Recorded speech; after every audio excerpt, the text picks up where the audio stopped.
Puja Swamiji spoke on New Year's Eve of the divine experience when he received his Guru's touch. You have also spoken of divine experiences during meditation. What is this like?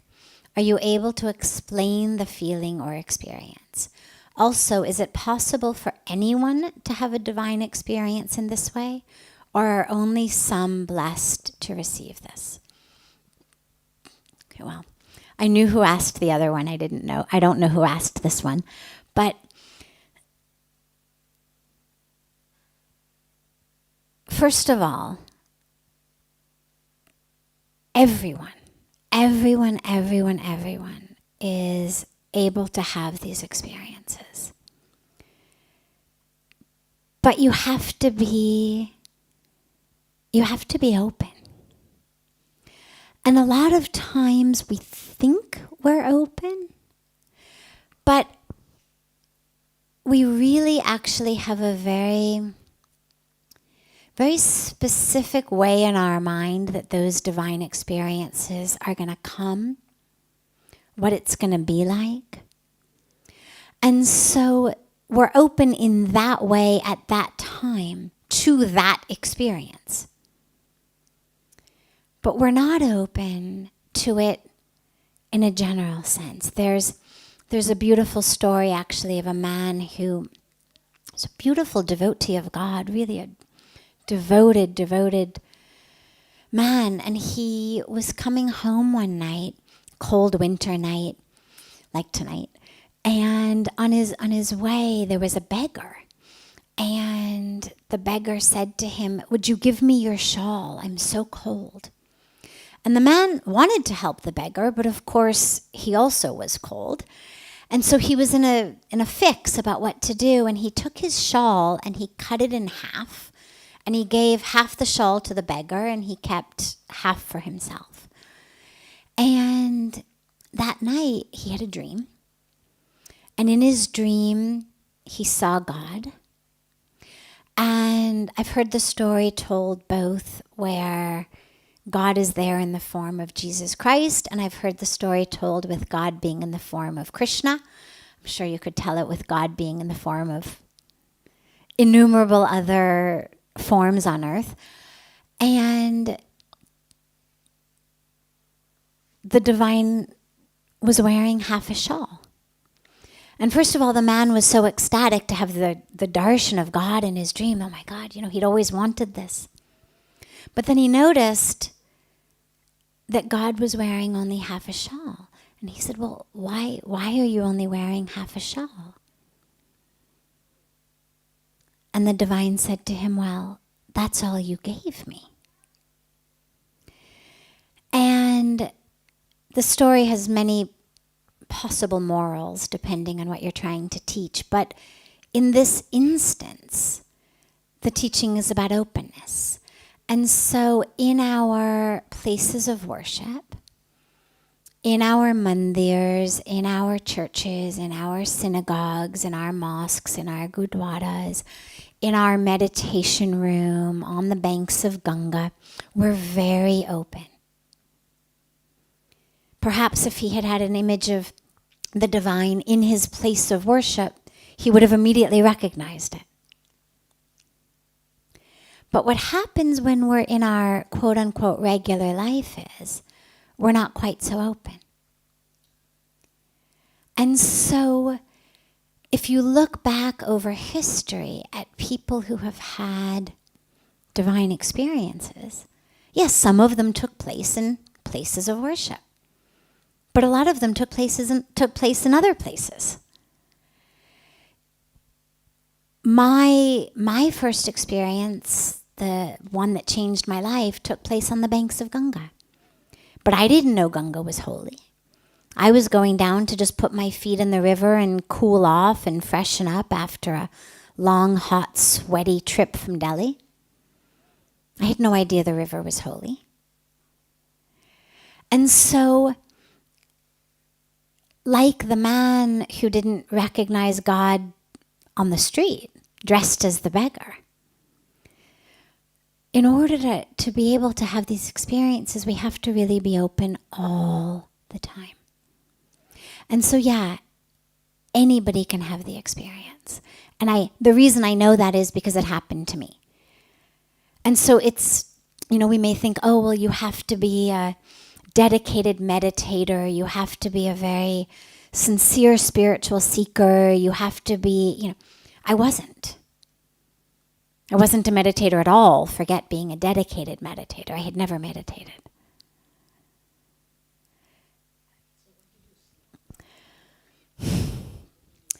What did you see? What did you feel? You'd think within 21 years I would have figured out a way to put words on it. And yet I haven't. And the closest that I've come to be able to explain it verbally of what I saw in that moment was literally, I was staring out at Ganga, and it was literally an image of the divine that came to me in the form of this divine river. Now, it wasn't the image that I would later see of, Ganga. I mean, it wasn't that goddess. She wasn't sitting on an alligator. It wasn't anything like that. It also wasn't the image that in the Judeo-Christian tradition in which I was raised that we're taught when you think about God as sort of this, old man in some ways. I don't even know where that image comes to us. It certainly is not anything written in the scriptures. But if you talk to most people about their image of what God would look like, it's always this sort of old man. And it wasn't like that either. But it was a very, very clear image of divinity. That all of that in my visual field, all of the light, all of the form, all of everything came together to be. But what then happened was, as I moved my head, my visual field, what I realized was my visual field split into foreground and background.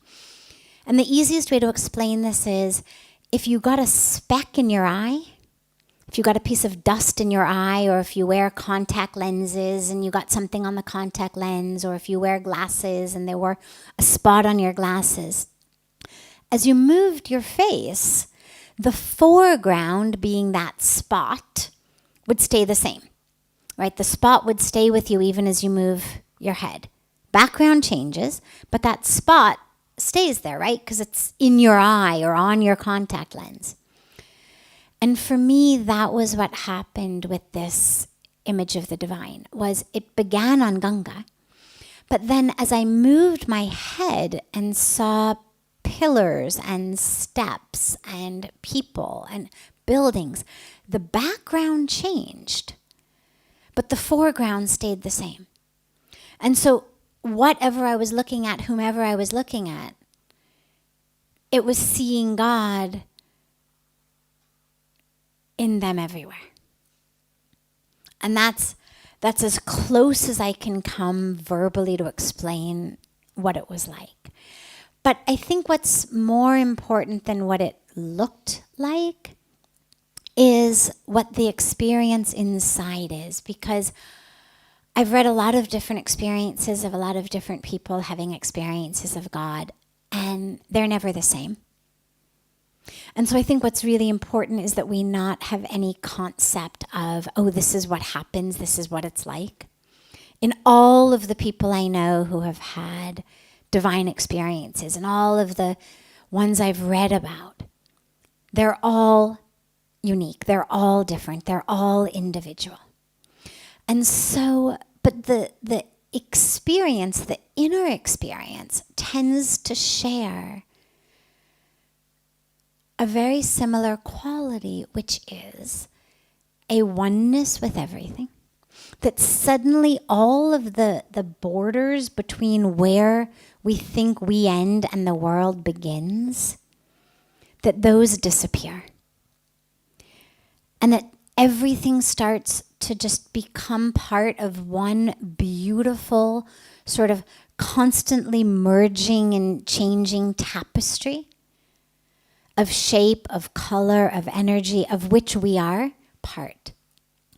And so the consistent piece of the experience is almost always an experience of the transitory nature of form.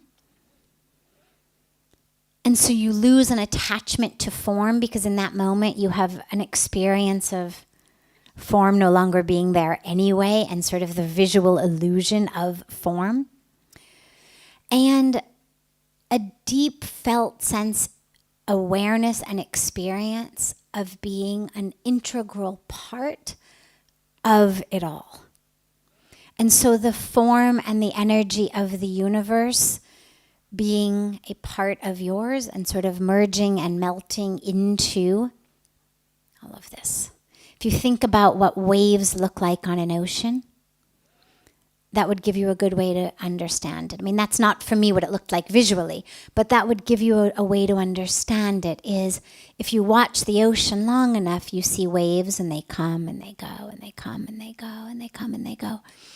And if you were to do an open-eyed meditation on the ocean in such a way that your entire visual field included only the ocean, not like the hotel on the beach up there and, you know, the kids playing down here, but just the ocean. In a while, what you'd see is you'd see form, content. You'd see the water sort of becoming form, coming back into itself, becoming form, coming back into itself, how sort of all of it really was just ocean. And that experience, although not always visually, but internally felt sense, is something that does seem to be pretty consistent between all of the experiences of divinity. And this is what all of the sages and the rishis tell us over and over and over again. In all of the mantras, in all of the teachings, the world is divine. This is what the Upanishads tell us, right? When we read the first mantra of the Aishupanishad and it says, Isha vasimidam sarvam, yat kincha jagatyam jagat. Well, the whole universe is pervaded by the divine, right? We chant this. The whole universe is pervaded by the divine. There's nothing, no one that is not pervaded by the divine. So it only makes sense that when you have a connection with the divine in any way, that you're going to experience the same things that we're told about. I mean, clearly the rishis had experienced it. They weren't studying it somewhere, they experienced it. And then they wrote what they experienced. And the truth is, when you go to the mystics of all religions, those who actually were writing about their own mystical experiences, not just those who were, regurgitating things that they had heard somebody else say, but those who really were diving into their own meditative practices, they tell us the same thing. Different languages, different ways, but the teachings are all the same. It's all one. It's all God. Get far enough back from the tapestry and you're able to see that it's all perfect and beautiful. And yet, we are a crucial part of it, which means that we have to play our part. And that's where that interesting and beautiful spiritual paradox comes in of, yes, it's all perfect. Yes, it's all God. And yes, we must act. Yes, we must do our part. Yes, we must step up to the plate and fulfill our duty. Which really seems like a paradox. If it's all God and it's all perfect, well then why we have to step up to the plate? Why do we have to do our duty? Who cares? I mean, why does anybody even have a duty if it's all already perfect? And when you have that experience of being such an integral part of the whole, that's what resolves the paradox, because suddenly it isn't a paradox. Suddenly it's not God's over here who's made everything perfect and I'm over here, and so why do I have to do anything? When you have that experience of being one with the universe, however it comes to you, in whatever form, whether in meditation, whether in prayer, whether lying down and watching the stars, whether watching a sunset. I mean, there's as many different ways for that experience to happen as there are people who have already had that experience. But when you have the experience, what you recognize is that part of that perfection is you and your role. It's like the tapestry is perfect, so who cares if we remove the thread? Well, the perfection of the tapestry requires the threads to all be in place.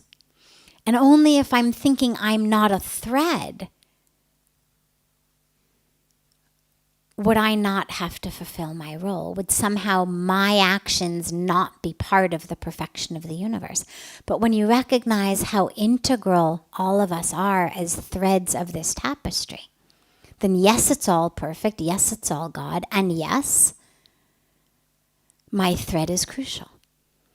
And if it were de-threaded from the tapestry, the entire thing would unravel.